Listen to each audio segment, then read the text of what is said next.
शिवरात्रि अर्थात महाशिव की रात्रि पर बहुत बहुत शुभकामनाएं। बहुत बहुत शुभकामनाएं।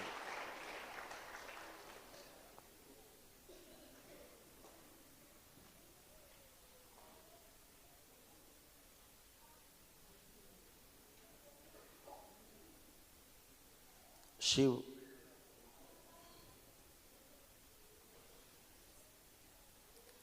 का ध्यान करते ही शिवलिंग याद आता है, शिवलिंग समझ में आता है। चित्र का ध्यान करते हैं तो एक पुरुष ध्यान आता है, एक हाथ में त्रिशूल, दूसरे में डमरू, नंदी की सवारी।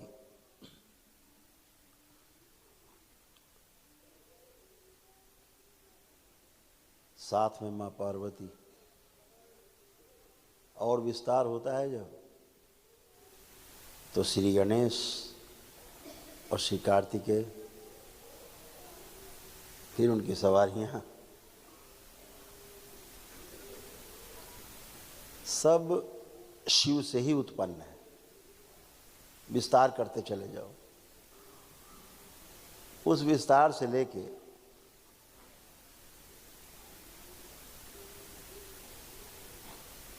पूरी सृष्टि में जो विस्तार दिखता है वो शिव के ही कारण है।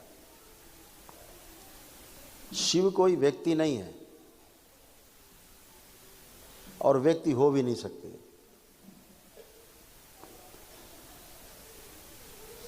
शिव हमारा आधार है, पूरी सृष्टि का आधार है शिव।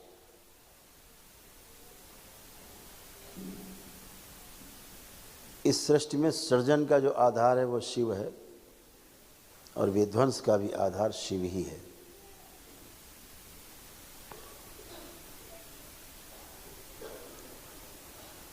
खेल जैसा है, बनाना भी बिगाड़ना भी। बिगाड़ना इसलिए है कि कुछ नया बनाना है। बिगाड़ना किसी का नुकसान करना ऐसा नहीं है। जैसे आपका मकान जर्जर हो जाए, टूटने पे आ जाए, टपकने लगे, कभी लगे छत गिर जाएगी, तो आप मकान पूरा गिरा के फिर से नया बनाते हो। तो ये मकान गिराना नहीं हुआ, ये सृजन हुआ, नया निर्माण हुआ कि आपको लगा अब ये बहुत पुराना हो गया, जर्जर हो गया, तो नया सृजन हो। ऐसे ही जब कोई भी जीव या मनुष्य जब जर्जर शरीर हो जाते हैं, तो कोई जीव जंतु हो, पशु पक्षी हो, कीड़े मकोड़े, कुछ भी, मनुष्य योनि हो, जब शरीर जर्जर हो जाता है और इसमें रहने वाला जीवन तमाम कष्टों को उठाने लगता है, इतने कष्ट हो जाते हैं कि उसकी बर्दाश्त से बाहर हो जाता है, तो वो जीवन फैसला लेता है कि अब ये तो भाई टूट रहा है, ये घर तो टूट रहा है, हमारे रहने लायक नहीं बना, तो अब छोड़ा जाए, इसको गिरा के नया बनाया जाए। उससे मृत्यु कहते हैं।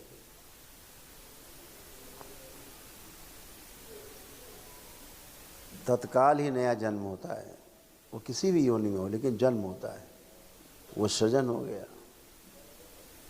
जैसे किसी का पुराना मकान हो, कहा जाए भाई तोड़ के नया बनाना, तो कलेजे पे हाथ रख लेता, अरे भैया कैसे तोड़ें इसको, हमारे दादा ने बनवाया था।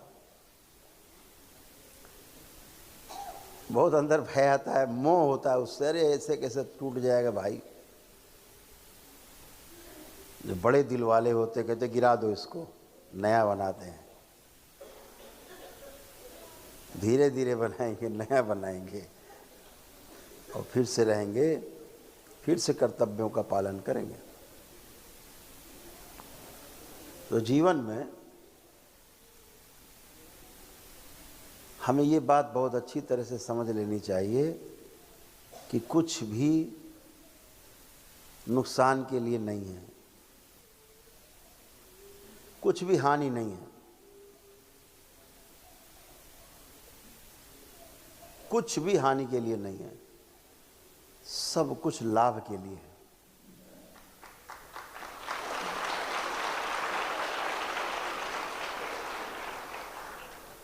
फ़र्क इतना है कि लाभ इधर दिख रहा है, ज़्यादा लाभ दिख रहा है, हानि इधर नीचे दिख रही है। तो जहाँ धीरे धीरे लाभ कम हो गया है उसे हमने हानि मान लिया, लेकिन वो लाभ कम है केवल। तो हम ईश्वर से जुड़ के प्रार्थना करते हैं कि जो हमारा लाभ कम है प्रभु, उस लाभ को बढ़ाने की कृपा करें। हम पुरुषार्थ करने के लिए तैयार हैं। तो ईश्वर से आपको शक्ति मिलती है, आपके संकल्प के कारण दरबार आपको शक्ति देता है, आपका आत्मविश्वास बढ़ाता है, आपकी जीने की इच्छा बढ़ाता है, इच्छा शक्ति बढ़ाता है, रोगों से लड़ने की क्षमता बढ़ा देता है, और आप पुरुषार्थ करते हैं तो उसका परिणाम भी बहुत सुंदर आता है। तो ऐसे ही शिव को समझना है कि नुकसान कुछ नहीं है, सब लाभ है, लाभ ही लाभ है। इस संसार में जो कुछ भी दिखता है, हमारे महापुरुषों ने कहा जो कुछ दिख रहा है सब माया है। इन दो आंखों से जो दिख रहा है वो सब माया है।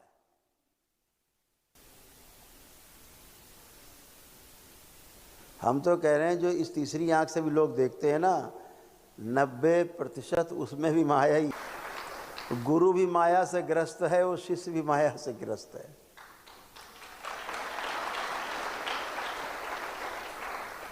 दोनों मोह माया में पड़े। जब तक बाबा जैसा पूर्ण गुरु नहीं होता तब तक स्थूल जगत हो चाहे सूक्ष्म जगत हो, आप माया के ही वशीभूत होते हैं, क्योंकि आपको माया बहुत प्रिय है। वो आपकी इच्छा है, वो आपके विचार में है, वो आपकी आशाओं का केंद्र है माया। इसलिए चारों तरफ जो स्मृतियां आपके घेरेंगी आपको, वो भी मायावी ही होंगी, ध्यान रखो। माया से मुक्ति का संकल्प ही गहरा संकल्प, दृढ़ संकल्प पूर्ण गुरु के समक्ष आपको मोह माया से मुक्ति दिला सकता है, और कोई माया से मुक्ति दिलाने में इस धरती में सक्षम नहीं है।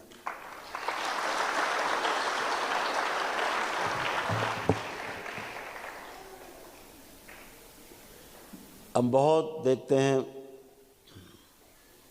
अच्छे अच्छे साधकों को देखते हैं, साधु संतों को देखते हैं, बेचारे बहुत बहुत कोशिश करते हैं, बहुत मेहनत, ईमानदारी से मेहनत करते हैं।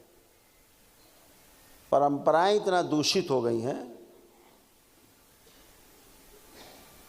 कि गुरु भी फंसे और चेले भी फंसे।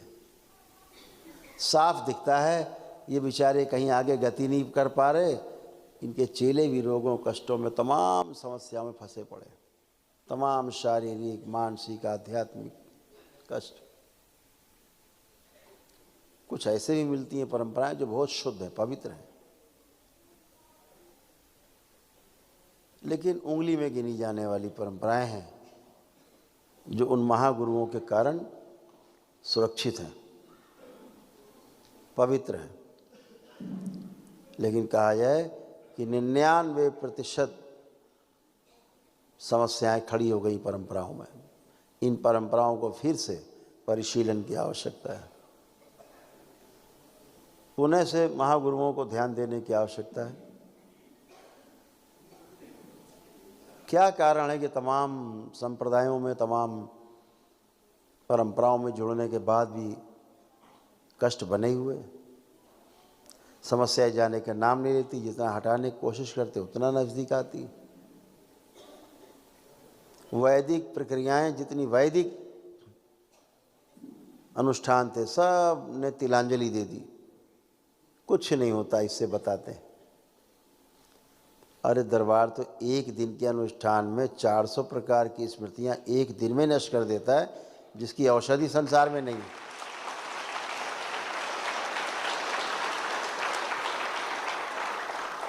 यहाँ तो लाखों प्रमाण हैं, लिखा पढ़ी में प्रमाण हैं, आप सब प्रमाण ही हो।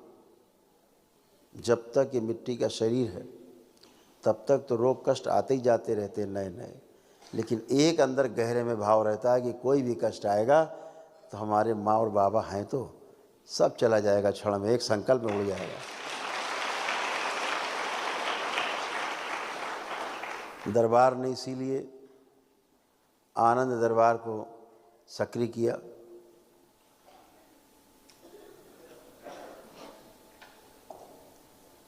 जिसमें लोग भाग लेते हैं, निःशुल्क भाग लेते हैं और कैसे भी जुड़ के अपने आप को धीरे धीरे स्वस्थ करते रहते हैं। अगर इमरजेंसी नहीं है, इमरजेंसी है तो दरबार में एक दिवसीय अनुष्ठान है ही, अच्छे से बातचीत करके, समझ के, आकलन करके कि हाँ क्या ये मेरे अनुकूल है, क्या मेरी क्षमता है करने की, ज़रूर करते हैं लोग।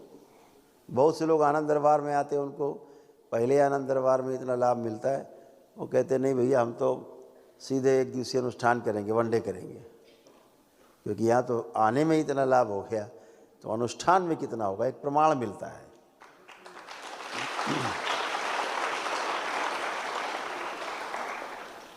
कुछ लोग आनंद दरबार में आते हैं पहली बार, तमाम आसुरी शक्तियाँ गंदगी रहती हैं, सूक्ष्म जगत में उनकी कस की कुटाई होती है, तो उसका कष्ट उसको भी महसूस हो सकता है जो आनंद दरबार में भाग ले रहा है, लेकिन उससे वो नकारात्मक नहीं है, अच्छा है। कुटाई पिटाई होके वो चीज़ें भी सब नष्ट होती हैं, हटती हैं। जैसे कपड़े से मैल छांटना है तो कुटाई करनी पड़ती मोंगरी से।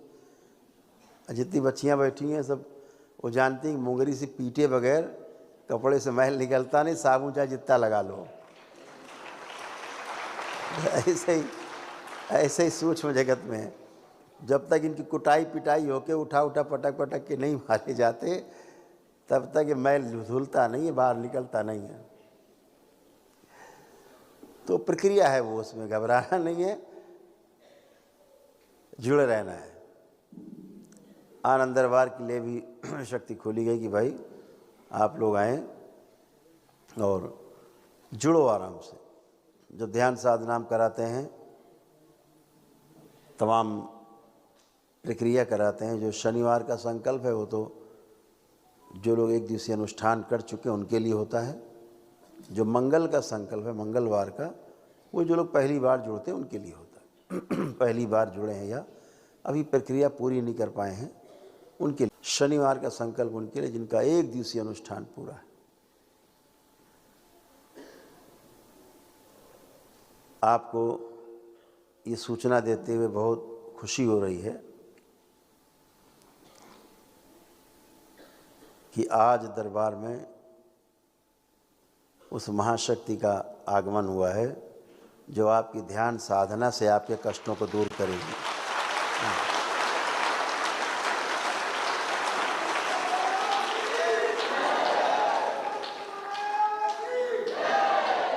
केवल ध्यान साधना से आपके कष्ट जाने लगेंगे। दरबार से जुड़े और ध्यान साधना करते गए, कष्ट रोग स्थूल में खत्म होते गए। अभी तो सूक्ष्म में खत्म हो जाते थे तत्काल, स्थूल में खत्म होते जाएंगे निकल निकल के। आपको दिखेगा, महसूस होगा कि मेरा स्थूल रूप में कष्ट मेरा जा रहा है, निकल रहा है, टूट रहा है, खत्म हो रहा है और हम स्वस्थ हुए। मशीनें बताएंगी आधुनिक चिकित्सा विज्ञान की कि हाँ भैया अभी तो ये रोगी था, अभी तो स्वस्थ हो गया।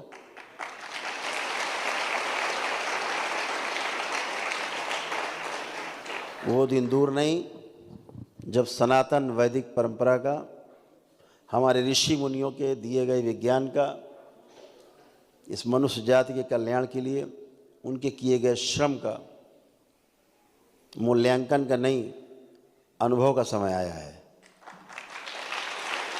मूल्यांकन बहुत कर लिया, क्या होता है क्या नहीं होता, होता भी है कि नहीं भी होता है, पता नहीं कैसे होता है, क्यों होता है, ये समय गया।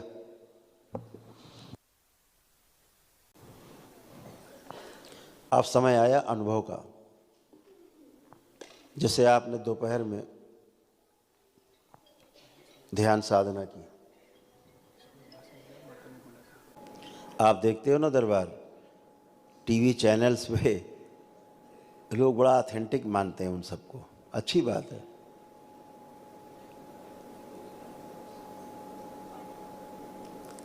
जब वहाँ बैठ के दरबार ऐसे ऐसे करके सबके कष्ट हटा देता है, जिन्होंने प्रक्रिया नहीं करी तो लोग बड़ा आश्चर्य करते हैं।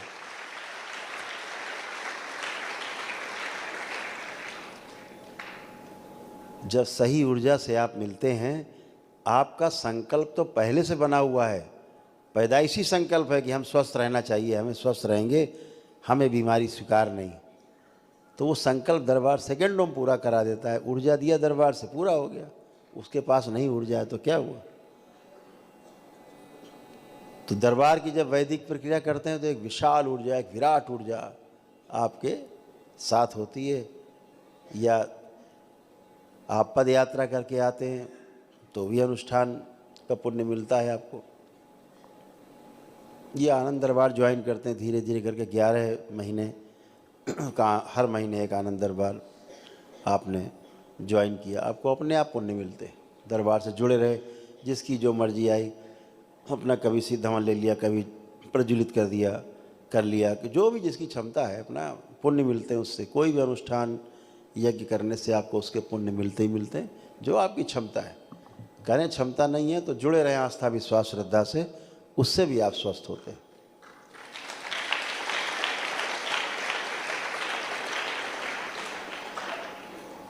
तो आज जो ये महाशिव की रात्रि है, महाशिवरात्रि है,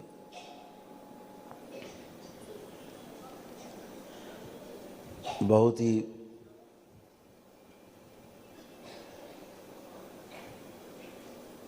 आपके लिए आज लाभदायी होने वाली है। जो लोग यहाँ बैठे हैं या घर में लाइव बैठ के देख रहे हैं और ध्यान साधना भी करेंगे साथ में, अपनी सिद्ध ग्यारी जला के मंदिर में रख दें और दूसरे कक्ष में आ करके कर सकते हैं।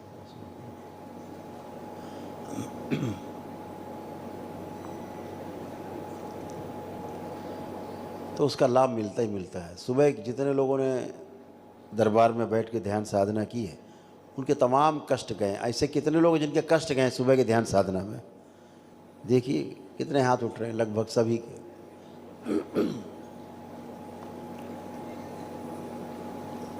अभी जो शक्ति खुलने जा रही है, जिस महाशक्ति का आगमन हुआ, जिससे आप जुड़ने जा रहे हैं, सब पूरा संप्रदाय जुड़ने जा रहा है। श्री राधा रमन शिष्य संप्रदाय, परम पूजनी बाबा जी का संप्रदाय, पंडित श्री राधा रमन मिश्र जी का संप्रदाय बनाया हुआ। इसमें जितने दीक्षित लोग हैं, चाहे तंत्र क्रिया योग में दीक्षित हो, किसी भी लेवल पे हो, चाहे मंत्र दीक्षा से दीक्षित हो, या जिनके पास अभी दीक्षा नहीं ले पाए किसी कारण से, एक दिवसीय अनुष्ठान के पुण्य हैं, सभी में बहुत तेजी से सक्रिय। और जो भी नहीं कर पाए उनमें धीरे धीरे धीरे धीरे उनकी भी आस्था विश्वास और श्रद्धा से उनके भी कष्ट जाते हैं। जो भी जुड़ता है इस आनंद दरबार के साथ, उसको आनंद ही आनंद होता है।